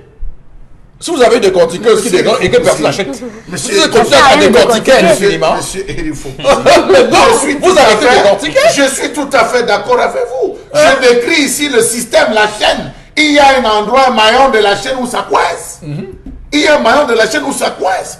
Est-ce que le directeur de l'Assemblée qui devrait être entendu a eu à faire plusieurs notes et requêtes qu'il a adressées au ministre du Commerce, qu'il a adressées aux structures étatiques en disant voici j'ai du riz, je peux ravitailler. Lorsqu'à un moment donné on se plaignait de la qualité de riz, le riz couscous, le riz ceci, est-ce qu'il a fait une sortie? Le riz plastique. Le riz plastique, est-ce qu'il a fait une sortie pour dire à tous les Camerounais, nous avons les riz, voici le stock, on peut servir les Camerounais. Est-ce qu'il a fait? Non, il est coupable à ce niveau. Est-ce qu'il est coupable du fait d'être rentré dans un lobbying avec ces différentes personnes qui ne veulent pas voir le riz camerounais être écoulé au profit de ces riz thaïlandais, de chinois, coréens et tout ça? C'est là où est le problème, voilà là où j'accuse M. Rifopoussi. Donc il y a un maillon de la chaîne, il faut qu'on remonte et qu'il soit extirpé et si possible écroué, M. Rifopoussi. Oui. Parce que ça c'est un crime, un véritable crime économique. Contre le Cameroun Il faut surtout. donc interpeller aussi le ministre Mbaye-Robé. Oui, pourquoi Ça, pas. c'est Oui, l'agriculture. ministre Bayrou, agriculture. Monsieur Oui. le ministre, donnez-nous à manger. Non, mais bon, sauf que quand on regarde ça, c'est pas tant la production. Hein. Pour l'instant, la production. Non, qu'il est écoule, de pointe. c'est lui, Maintenant, c'est donc avec son l'écoulement. collègue de commerce, Non, mais- qu'il nous donne du Ça veut riz. dire que le on riz veut camerounais acheter du peut riz. Bon, bon, Oui, est-ce- mais quand non, même. le riz est là, allez acheter. Non, mais est-ce Le que riz vous est là, comprenez? mais Le quand riz est on là à va stocker, avoir- allez acheter. Acheter. Ils ont pris les rails, ils ont donné aux étrangers. Comme je vais porter le riz, train de c'est riz, vrai. comment pour approvisionner ici dans le littoral? C'est donc C'est pourquoi- eux qui doivent prendre le riz C'est et donc, dispatcher c'est le riz donc dans le pourquoi pays. Bernard, Voilà.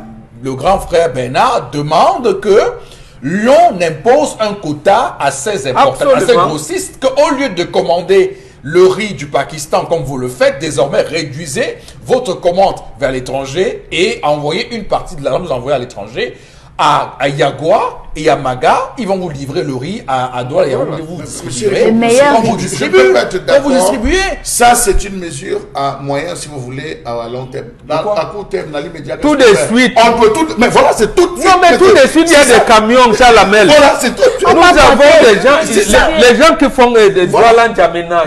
On les met directement en service, il faut que ça soit écoulé. On met les camions à Magba, vous allez, je pense, à moins d'une Comme les semaine. bonnes semaines, tous les deux. Alors, c'est quand même On va partager. 160 000 tonnes. Alors, Chalamel, je voudrais, parce que les photos, montrez le magasin là, parce que il y a plein de ça de riz là au magasin là-bas. Alors, ce qui est intéressant, Chalamel, je pose une question, vous qui maîtrisez, voilà le magasin là en question. Alors, C'est l'un des magasins. oui, l'un des magasins en question, Yeah, avec des yeah. sacs de riz. 160 000 tonnes. Non, c'est Ouais, mon Dieu. magasin. Alors, Chalamel, vous qui maîtrisez bien les affaires de la Mirap là, ils vendent le riz là-bas et que le riz là vient d'où? C'est pas du riz camerounais. La Mirap, Ce n'est pas du riz camerounais, c'est du riz Taïwan, c'est du riz importé, monsieur Eric Fopoussi. ça veut dire que je vous le dis même le là. ministre du Commerce est dans ce complot. Oui, mais absolument. C'est pour ça que Chalamel a bien fait de les interpeller. Oui. Absolument. C'est Absolument. très grave. Dominique Audrey, un mot sur cette question. Moi, j'ai peur que le combat ne soit perdu d'avance. J'ai peur que ce qu'ils demandent, qu'on réduise le taux d'importation du riz étranger ne soit perdu d'avance. Parce que les personnes qui sont justement pour ces importations-là ont plus à gagner avec ces importations qu'à faire consommer le riz camerounais. Donc je ne sais pas dans quelle mesure ça va en pouvoir se subvention. faire. Ça va pouvoir se... Monsieur- Justement, Il suffit qu'il soit sur le marché. Il ne faut pas On être subventionne aveugle. le suffit que carburant. ce- Il ne soit faut sur pas le être marché. aveugle, monsieur Rifokoussi. Vous avez des Chinois qui ont plus de 10 000 hectares Voilà, de c'est terre vrai. où ils font du riz. Le riz en terre camerounais. Qui est le plus riche? Qui est le plus bon, le plus plus fourni, nutritif. le plus nutritif? Oui. Ce riz-là va en voilà Chine. là-bas. Et ils nous envoient. Et ils nous envoient le riz. Le vrac. le Plastique.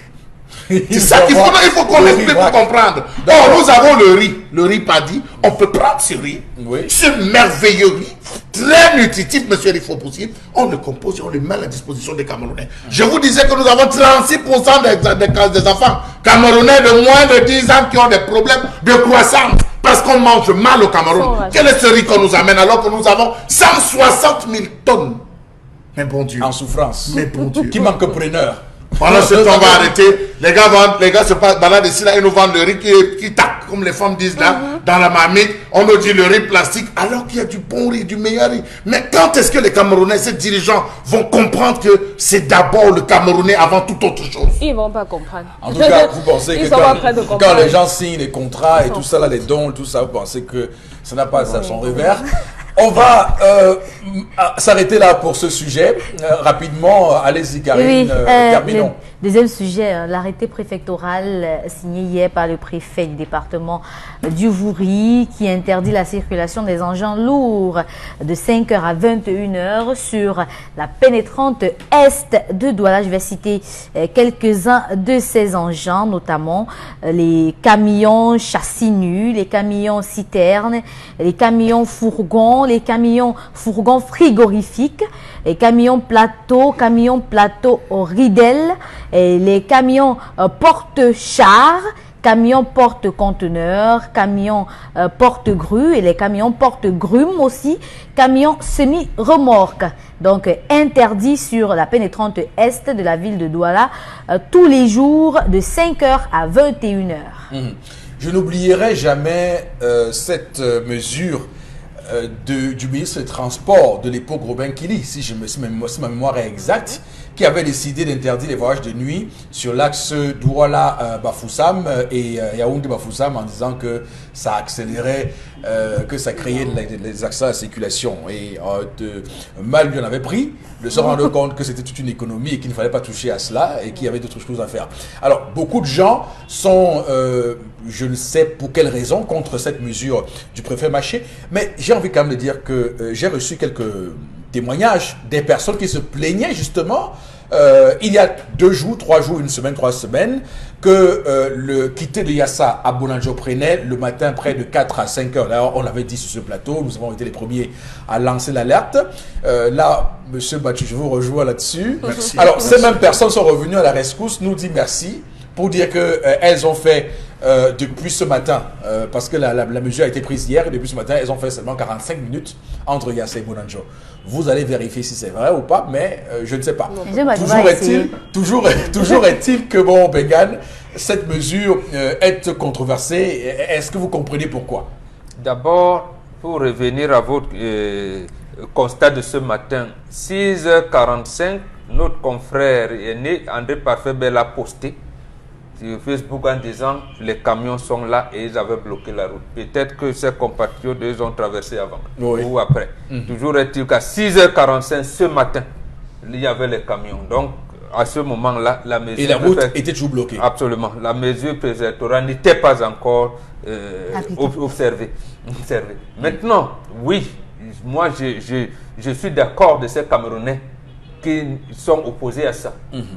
Précisément parce que quand l'État doit réguler, pourquoi ne les avoir pas laissés parce que la route de Niala est en plein chantier?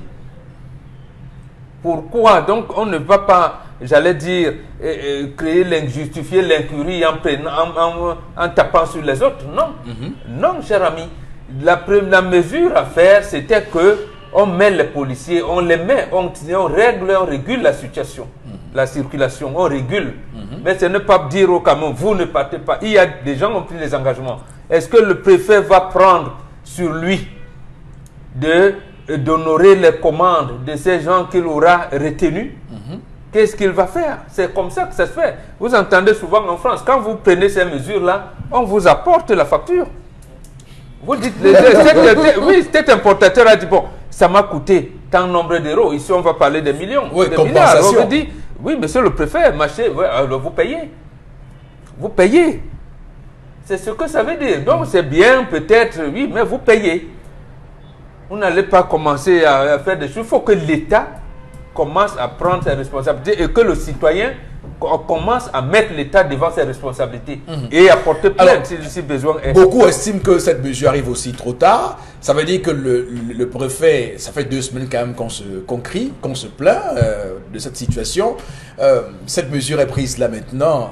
Quand même, on se dit, qu'est-ce qu'il faisait depuis 2 semaines? Oui, mais justement, c'est pour cette raison. A-t-il laissé sciemment les Camerounais souffrir alors qu'il avait la solution entre les poches? Ou peut-être qu'il a commandé une enquête pour demander, parce qu'on pense quelle enquête il passe non, par là. peut-être qu'il a demandé une enquête aux experts que nous connaissons. Simbo Amasso ou Nietzsche dit là qu'il va commander une enquête pour savoir qu'ils vont troubler l'ordre public. Il savait très bien qu'en bouchant la route de Niala, ici, et ils ont engagé les travaux au niveau dit Carrefour Harry, il savait bien, s'il ne sait pas, qu'est-ce qu'il lui dit donc la marche organisée par l'honorable Nietzsche va créer des troubles à Douala. Et il ne sait pas qu'en bloquant la seule route qu'il doit là, Yaoundé va créer des embouteillages. Il ne faut pas une enquête pour cela. Donc, il devrait prendre des mesures longtemps avant. C'est pour ça qu'il doit payer. D'accord. Il dit oui, ça va rendre la circulation fluide, mais vous payez. Voilà, le manque à gagner est trop grand. Le manque à gagner est trop grand pour que on laisse ça comme ça. Alors, Chalamel, cette mesure vous inspire quoi? Ça veut dire que jusqu'ici nous souffrions parce que il y avait des camions gros porteurs qui encombraient la route. C'est ça? Monsieur Eric Fopoussi, pourquoi est-ce que chaque fois qu'il y a un problème qui se pose, c'est les camions qui deviennent les souffres-douleurs? Pourquoi dans un pays comme le Cameroun, chaque fois qu'il y a un embouteillage, c'est les camions, c'est les entreprises qui gèrent, qui doivent payer les pots cassés? Maintenant, monsieur Fopoussi, rappelez-vous lorsque la pénétrante ouest ne circulait pas, lorsqu'on n'avait pas pu faire des voies de contournement, la même mesure avait été prise à l'époque par Bernard Okalabilay, qui avait interdit que les camions ne circulent à 7 heures. Mais il s'est rendu compte qu'à peine on l'avait mis en position, c'était 6h, 21h, la même heure, 21h, tous pouvaient passer. Ça a relancé les voyages de nuit. Or que les entreprises conseillent aux camionneurs de se reposer la nuit. Toute la journée, les chauffeurs flânent, attendant l'heure de 21h pour décoller. Ça a augmenté le nombre d'accidents sur les axes parce que vous avez des chauffeurs qui ont flâné toute la journée, qui le soir prennent le volant. Sur l'axe lourd, c'est des files interminables. C'est des accidents qui sont causés. C'est des pannes subites et impromptues qui occasionnent une succession de carambolages. Mais qu'on arrête un peu ça, monsieur Eric Fopoussi. Voilà ce dans quoi on est en train de mettre les Camerounais. C'est-à-dire, vous allez vous rendre compte que, comme cela avait été le cas en 2014, la succession des accidents. Parce que les gars vont prendre la route, Il arrive à un virage, ça meurt. Et ils auront, non seulement ça, ils auront la pression du temps. Et ils vont rouler à tombeau ouvert sur l'axe Yaoundé. C'est sanitaire pour Niassa et Niala seulement. Mais après, qu'est-ce qu'on devient? Vous avez des gens, et vous êtes sans ignorer que l'assistance humanitaire dans la nuit est extrêmement difficile et compliquée. Oui, la route est ouverte, mais vous avez un accident qui va vous assister, qui va s'arrêter pour vous porter assistance. Non seulement ça, vous vous rappelez qu'en 2014, les 3 mois bloqués, ça avait créé un déficit de 4 milliards de francs CFA. Les entreprises, beaucoup en parlent, je vous donne les chiffres, 4 milliards de francs CFA, parce que les gars n'ont pas pu livrer à temps. Les gars qui ont passé la commande, vous avez réceptionné, il faut livrer. Pendant que le gars est en train d'amorcer ses 21, c'est à ce moment que le moteur ne démarre plus, la marchandise ne peut pas être livrée, il faut faire venir le mécanicien, il faut dépendre. Non, monsieur, il faut pousser. J'estime que ce n'est pas la faute de ces entreprises si on n'a pas de route à Douala. Ce n'est pas leur faute. Il ne faut pas leur faire payer, ce n'est pas leur faute. C'est la faute à l'État, c'est la faute au gouvernement et c'est à lui d'assumer la entière responsabilité. Et je partage l'avis de Bobo. Et d'ailleurs, je le rappelais ici, dans les pays sérieux, ces gros porteurs ont leur route à aménager à elles. C'est un gros porteur à eux. Donc, c'est terrible. On aurait pu trouver le moyen de faire une route consacrée uniquement à ces gros porteurs et ils feront leur trajet sans gêner personne au centre-ville. Monsieur il faut aussi allons de manière graduelle. Le premier fautif, c'est celui qui donne le marché à ses copains. Deuxième fautif, le copain qui arrive, il ne dose pas convenablement le goudron, le bitume, qui ne construit pas normalement. Le troisième, c'est le gars du pesage, qui est censé limiter la qualité de poids, la quantité de poids que doit transporter un véhicule. Il ne limite pas. Vous avez le quatrième, qui est le chauffeur, parce que surchargé, qui abîme considérablement la chaussée avec le poids de son véhicule, parce que chaque route a un certain poids qu'elle doit supporter. Lorsque ce n'est pas ça, on abîme. Vous voulez mettre maintenant les agents, les pauvres agents de circulation, aller rester sous la pluie, sous le soleil à garé ici. Ne bougez pas, avancez. Non, monsieur, l'État doit payer ses factures. Il me semble que dans le Calara signale qu'il y a un policier qui a été démis, je ne sais pas si c'est démis, c'est le terme démis. Révoqué. Révoqué, voilà, révoqué. C'est ça, c'est révoqué. C'est un fonctionnaire, oui, révoqué.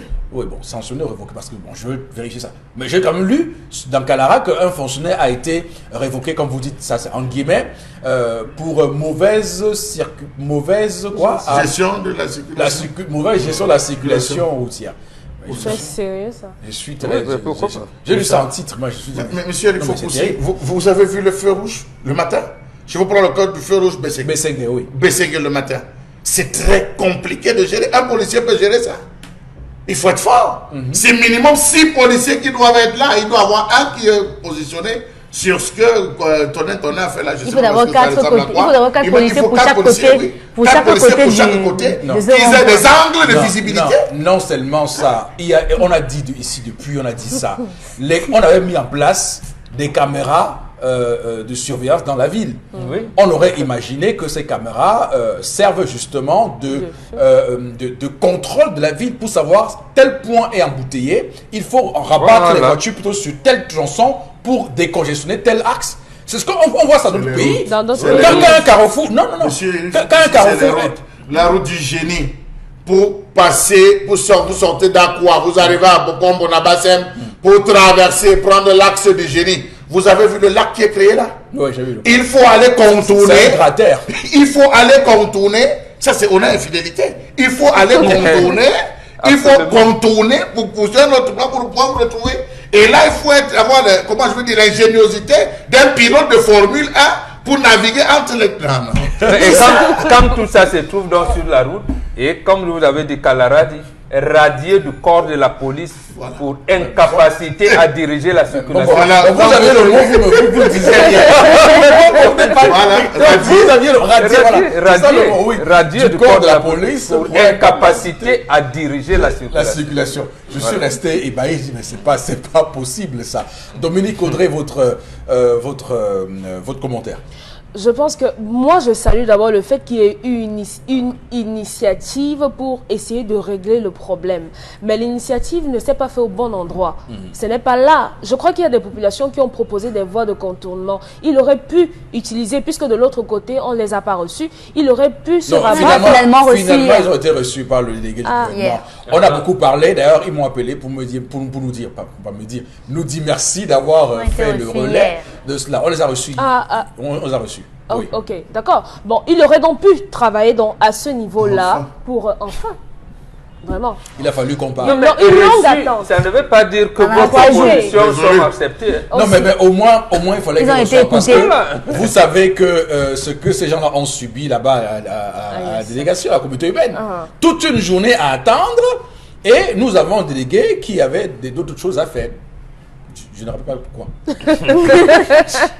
On sait tous pourquoi. On Voilà. sait tous pourquoi. Donc, je pense qu'il aurait pu utiliser plutôt les propositions des populations pour venir à bout de ce problème-là. Parce que j'ai écouté des personnes qui parlaient des marchandises qui vont se gâter en route Oui. et autres là. Oui. Et maintenant, comment on va faire? Il y a certainement des emplois qui vont être perdus.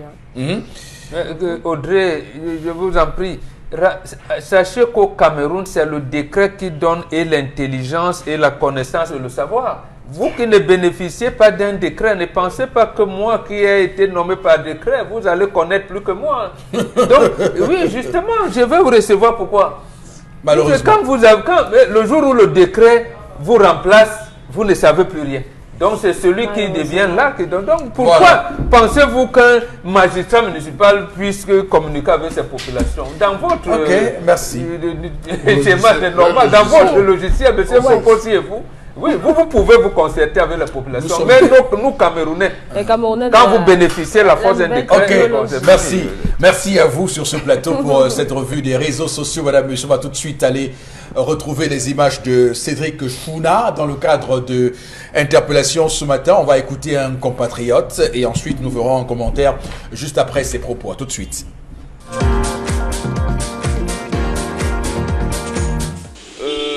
Il faut déjà dépolitiser toute la majorité des secteurs du pays.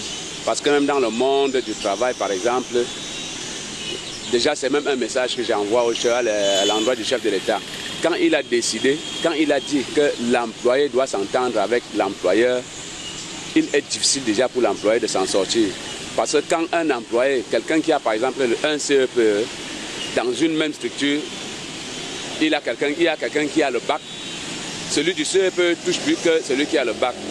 C'est parce que celui du CEPE a bien négocié son salaire. Ce n'est pas normal. Il faut que ça revienne comme avant. Que quand tu as le CEPE ou quand tu as même un permis de catégorie B par exemple, que tu saches déjà combien tu vas toucher. Et ce serait mieux. Parce que maintenant, là, le monde du travail, si on revient dans cet état de choses, que quand tu travailles, tu sais, avant de demander même le travail, tu sais déjà combien tu vas toucher, ce serait mieux. Parce que c'est ça qui empeste le monde du travail au Cameroun. Et si le chef de l'État pouvait comprendre ça, ça va faire que beaucoup de gens reviennent à des bons sentiments.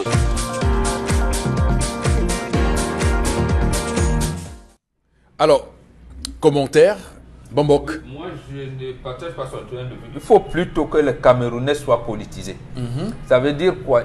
Les problèmes politiques sont les problèmes de tout le monde. Les problèmes de tout le monde sont les problèmes politiques. Brusquement, les Camerounais... Si vous faites la politique, la politique vous fera. Ça, c'est une loi qui fait qu'un certifié peut gagner plus qu'un ingénieur qui est venu là, qui lui, parce que voilà, on vous dit, vous n'avez pas un ingénieur, parce que vous n'avez pas su négocier. Or, il n'existe pas de loi dans ce pays qui organise les syndicats.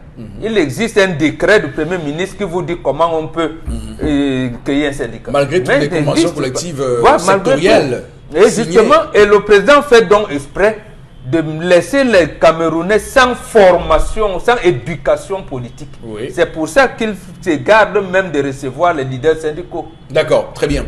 Alors, Tonsil Lamine est avec nous. Dernière semaine de la prolongation de la double réduction au magasin 1000 et un tapis. Bonjour, bonjour Consti. Oui, bonjour, bonjour Eric, bonjour à tous les clients. Tu l'as si bien dit, hein, c'est bel et bien la dernière semaine de la double réduction au magasin 1001 tapis. Oui, Vous aviez encore quelques jours seulement, notamment jusqu'au 10 août 2019, pour acheter des articles de qualité à des prix vraiment défiant toute concurrence.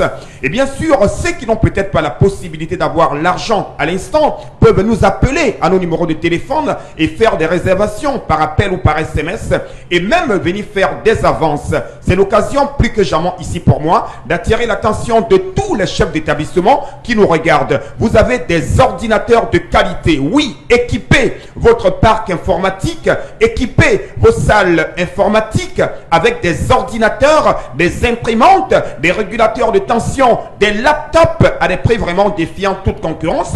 Nous allons donc permettre à tous nos téléspectateurs de vivre en direct sur l'écran ce message sur lequel vous avez jusqu'au 10 août 2019 dernière prolongation de la double réduction au magasin 1001 tapis en face le Palais d'Ika. C'est en plein cœur d'Aqua. Donc n'hésitez surtout pas, venez dès à présent chez nous et achetez la qualité. Nous allons tout de suite commencer la vente de ce matin par des tapis de prière. Oui, ça s'arrache comme les bouts de pain. Vous les avez donc bien entendu à 1000 francs. Un tapis de prière de qualité supérieure. Un tapis de prière que vous avez à 1000 francs. Et ceux qui veulent acheter pour revendre, on va encore vous accorder une légère, c'est-à-dire remise sur le prix de 1000 francs. À côté bien sûr du tapis de prière, vous avez le robot mixeur Debol. Le prix de promotion est de 12 000. Le prix de la réduction est de 11 500. Le prix de la double réduction est de 11 000. C'est un robot mixeur neuf. Il écrase les condiments secs, les condiments frais et même les fruits. Il a deux bols, un bol à sec et un bol à eau. Il est neuf dans le carton avec garantie. On peut appeler dès à présent ou venir au magasin 1001 tapis en face le Palais d'Ika. À côté bien sûr du robot mixeur de balles, vous avez ce fer à vapeur. Il est moyen mais efficace. Il est à vapeur. Vous l'avez à 7500 francs. Il est neuf dans le carton. Vous ne retrouverez cela nulle part ailleurs. Et je rappelle qu'au magasin 1001 tapis en face du Palais d'Ika, on ne dépend pas, mais on remplace en cas de problème. À côté bien sûr du fer à vapeur, vous avez un woofer. Oh là là, le son de ce woofer, il est non seulement numérique, il est laser. Vous l'avez à 15 000 francs. Ce woofer avec sortie USB, carte mémoire et télécommande. Je rappelle que le stock, il est très limité. Vous le retrouverez après à 18 000, mais vous l'avez aujourd'hui à 15 000 francs du côté du magasin 1001 tapis. On a également les laptops Pentium M. 40 Go de disque dur avec lecteur DVD Wi-Fi. Vous les avez à 45 000 francs. C'est un laptop avec garantie. Nous sommes à Aqua en face le Palais d'Ika. Ceux qui n'ont pas la possibilité d'avoir l'argent présentement peuvent appeler et faire des réservations et faire des avances et retirer l'article même après le 10 août. À côté, bien sûr, on a le régulateur de tension. De plus en plus, c'est-à-dire de plus en plus, nous éduquons les clients. Les régulateurs de tension pour sécuriser les appareils, pour les protéger, vous les avez à partir de 14 500. Vos régulateurs de tension numériques neufs dans le carton avec garantie. Nous sommes à Aqua en face le Palais d'Ika. Ne vous trompez pas de magasin, ne vous trompez pas de lieu. Venez au magasin 1001 tapis en face le Palais d'Ika. C'est là-bas qu'il y a la promotion. Nous sommes également toujours dans cette émission des rallonges. Elles sont longues, elles sont d'origine, elles sont dotées d'un système de sécurité. Vous les avez à 4 000 francs. C'est des rallonges qui ont une durée de vie de plus de 20 ans. Oui, c'est des rallonges de qualité supérieure. Toujours dans la gamme des robots mixeurs. Un robot mixeur avec deux bols. La particularité, c'est quoi? Ce robot mixeur a un passoire avec lequel on peut tamiser, c'est-à-dire ces fruits quand on les a écrasés. Vous l'avez donc à 17 000 francs. Il est puissant, il est costaud. Ordinateur complet. Les établissements scolaires, les collèges, les universités, les particuliers, voici le cadeau de l'année à Salaka, 40 000 francs, un ordinateur complet. Les grands fers à vapeur, au lieu de 15 000, vous les avez à 12 000 francs. Ce fer à vapeur est tellement costaud. Les bouilloires pour chauffer de l'eau, vous les avez à 6 500 francs. Des bouilloires en inox avec garantie à 6 500. Laptop Core i5. Nous allons bien sûr demander au réalisateur de nous permettre de bien voir cette image. Un laptop Core i5 à 115 000 francs avec 250 Go de disque dur, 4 Go de RAM à 115 000. imprimante numérique, imprimante de qualité supérieure. Elle scanne, elle photocopie, elle imprime. Vous l'avez à 33 000 avec des cartouches de rechange à l'intérieur et son CD d'installation. Les lustres pour embellir la maison, pour embellir le bureau, vous les avez à partir de 25 000 du côté du magasin 1001 tapis.